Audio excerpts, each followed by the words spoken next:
नमस्कार, मी संजय भोकरे. आपण पाहताय जनप्रवास लाईव्ह. आज विषय घेऊन आलोय तानाजी सावंत, माजी आरोग्यमंत्री.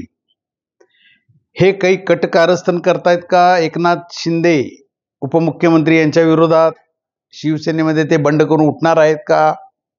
आणि आता उदय सामंत यांनी जे काही सांगितलं की बरेच उबाटा गटाचे आमच्याकडे येत आहेत, माजी नगरसेवक येत आहेत, आमदार येत आहेत, खासदार पण येत आहेत, त्यांच्यावर संजय राऊत साहेबांनी संशय घेतला, नवीन उदय होणार आहे, ते उपमुख्यमंत्री होणार आहेत वगैरे वगैरे. आज विश्लेषणाचा हाच विषय आहे.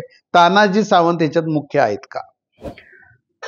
तर तानाजी सावंत नाराज आहेत का? तर सगळ्यांनी बघितलेलं आहे, ते नाराजच आहेत. नागपूर अधिवेशनातनं ते तिथं पण गेले नाहीत, तिथनं जे सुरुवात आहे त्यांची, आणि तसं सक्षम आहेत ते.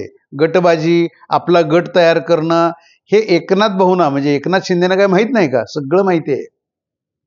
त्यांनी उलट त्यांना साथ दिली, एकनाथ शिंदेना साथ दिली तानाजी सावंतांनी उबाटा गटातनं इकडं यायला. म्हणजे उद्धव ठाकरेंचा पक्ष जो आहे तो सोडायचा, म्हणजे शिवसेना जी होती ती सोडायची आणि एकनाथ शिंदेच्या नवीन शिवसेनेत येण्यासाठी पुढाकार हे तानाजी सावंतांनी घेतला तर घेतला.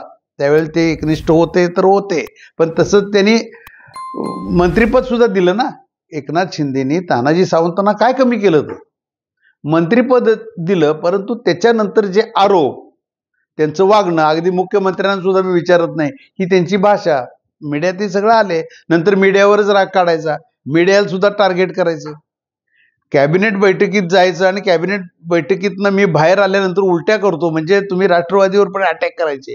म्हणजे महायुतीमध्ये सुद्धा तुम्ही ती तुमच्या बोलण्यानं सगळी भांडणं, त्याच्यातनं भारतीय जनता पक्षाचे लोक उपमुख्यमंत्री देवाभाऊ नाराज झाले, देवेंद्र फडणवीसांनी नाराजी व्यक्त केली, भारतीय जनता पक्षांना. हे एकनाथ शिंदे लढू लागले ना यांच्यासाठी, किंवा नाही हो थांबा थांबा, असं काय मी समजावून सांगतो त्यांना, कारण सगळे चिडलेले होते भारतीय जनता पक्षाचे. एकनाथ भाऊना सुद्धा अडचण निर्माण केली ती त्यांनी. भ्रष्टाचाराचे आरोप काही कमी होते? आता रोहित पवार यांनी तर स्पष्ट सांगितलं किती हजार कोटीचा, 4,500 कोटी काय 4,000 कोटीचा आरोग्य घोटाळा तो उजेडात आणला. मला वाटतं ते आता कोर्ट मॅटर सुद्धा झाला असेल त्याच्यावर. म्हणजे हे सगळे घोटाळे घोटाळे घोटाळे, भ्रष्टाचार आणि परत गटबाजी. त्यामुळं आत्ताच्या मंत्रिमंडळातनं त्यांना डच्चू दिला गेला. डच्चू दिला गेल्यानंतर आत्ता जे वातावरण महाराष्ट्रामध्ये चाललेलं आहे, एकनाथ शिंदे नाराज आहेत. ते नाराज पहिला आहेत ते हे यांच्यावरच. तानाजी सावंत हे काही गटबाजी करत आहेत का? मग ते भारतीय जनता पक्षामध्ये जाऊ इच्छितात, पण भारतीय जनता पक्षाच्या नेत्यांना सुद्धा ते भेटलेले आहेत, परंतु तिथं सुद्धा त्यांचं काही चाललेलं दिसत नाही. कारण एकनाथ शिंदे हे भारतीय जनता पक्षाच्या वरिष्ठ दिल्लीतल्या नेत्यांशी सुद्धा संपर्कात असतात, त्यांचे संबंध सगळे चांगले आहेत, आणि ते एकनाथ शिंदे नाराज हे चाललेलं आहे, परंतु तसं काही आतनं नाही. परंतु एकनाथ भाऊ म्हणजे एकनाथ शिंदे हे मात्र शिवसेना फुटायसाठी किंवा एकनाथ शिंदेची शिवसेना फोडायला भारतीय जनता पक्ष जास्त प्रयत्न करत नाही आहे, तर त्यांचेच हे तानाजी सावंत सारखे नाराज व्यक्तिमत्व आहेत, ही कशावरनं करत नाहीत? त्याच्यावर बारीक लक्ष ठेवून आहे. आणि असं करणाऱ्यांची गैर एकनाथ शिंदे करणार नाहीत. भारतीय जनता पक्षाच्या वरिष्ठ नेत्यांशी सुद्धा त्यांचं हे बोलणं नक्की झालेलं आहे. आणि उद्याच्या काळात तानाजी सावंत यांच्याच मागं ईडी लावा, त्यांच्याच मागे इन्कम टॅक्स लावा, अशा पद्धतीच्या सुद्धा चर्चा आता लपून राहिलेल्या नाहीत. तानाजी सावंत हे इथंच थांबले पाहिजे. आता दावोसचा दौरा झाला, उद्योगमंत्री सामंत हा विषयी महत्वाचा आहे, पण उदय सामंत हे एकनाथ शिंदे साहेबांशी एकनिष्ठ आहेत, आणि त्याने आल्या आल्या ते सांगितलं की नाही, हे सगळ्या बातम्या रुमर, म्हणजे संजय राऊत साहेबांनी जे सांगितलं नवीन उदय होतोय, म्हणजे उदय सामंत यांना तिसरे उपमुख्यमंत्री पण करायचं कोण थांबलं नाही, म्हणजे ते भारतीय जनता पक्षाकडं कललेले आहेत आणि मोठा गट घेऊन ते एकनाथ शिंदेची शिवसेनाच फोडणार आहेत वगैरे वगैरे ह्या चर्चा झाल्या. परंतु त्याच्यावर त्यांनी सगळा पडदा टाकलेला आहे. कोणी? उदय सामंत यांनी. आणि उदय सामंत यांनी सांगितले ह्या सगळ्या रुमर्स आहेत. उलट आता शिवसेनेतले उद्धव ठाकरेंच्या गटातलेच त्यांच्याच शिवसेनेतले किती जण येतात ते आता आपण बघितलं. हे कोकणात कसा सुरुंग लावलाय त्यांनी उद्धव ठाकरेंच्या शिवसेनेला, ह्याच्यावरनं ते एकनिष्ठता त्यांची एकनाथ शिंदेच्या बरोबरची आहे. परंतु ह्याच्यात मुख्य तानाजी सावंत आहेत. तानाजी सावंत हे नाराजच आहेत आणि भारतीय जनता पक्ष त्यांना घ्यायला उत्सुक नाही. त्यांच्यातले नेते नाही म्हणतात, कारण एकनाथ शिंदेना नाराज करून चालणार नाही त्यांना. दिल्लीमध्ये त्यांचे खासदार आहेत ना, 7 खासदार आहेत त्यांची ताकद त्यांना दिलेली आहे ना.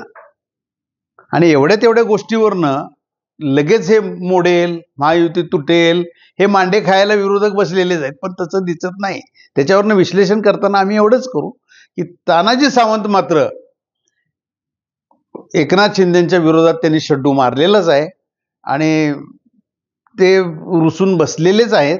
परंतु रुसून नुसतं बसले नाहीत, तर त्यांचं उदय सामंतच्या ऐवजी तानाजी सावंत हे नाव आत्ता दिसतंय की गटबाजी जोरात चाललेली आहे.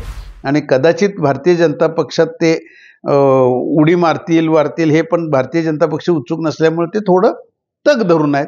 पण त्यांचं पुढं काय होणार आहे, आत्ता इथनं पुढच्या काळात त्यांची भूमिका काय राहणार आहे, का ते ऐन वेळेला बदलणार आहेत, इकडं मात्र लक्ष ठेवून एकनाथ शिंदे साहेब आहेत. परंतु ते त्यांना माफ पण करणार नाहीत. अशा पद्धतीची कटकारस्थानं त्यांनी केली. कारण आधी जे बोलत गेले ते सगळं रेकॉर्डला आहे तिथं.